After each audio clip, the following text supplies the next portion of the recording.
Hi friends, ఇప్పుడు మీకు నేను రెస్టారెంట్లో టేస్టీగా ఉండే రైతా ఎలా ఉంటుందో మీకు చేసి చూపిస్తాను. నేను బౌల్లోకి 1 లీటర్ పెరుగు తీసుకున్నాను.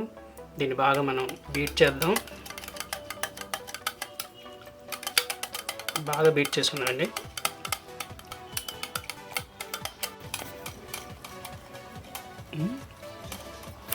బాగా బీట్ చేసుకున్న తర్వాత దీంట్లో కొంచెం ఫ్రెష్ క్రీమ్ వేసుకుందామండి.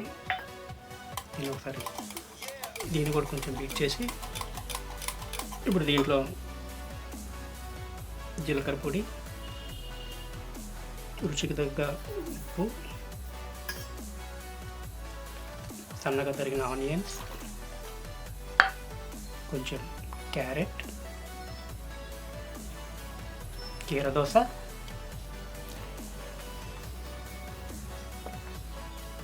కొంచెం కొత్తిమీర,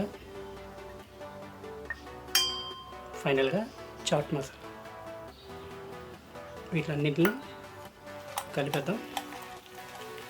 కమ్మని రైతా రెడీ అయిపోద్ది.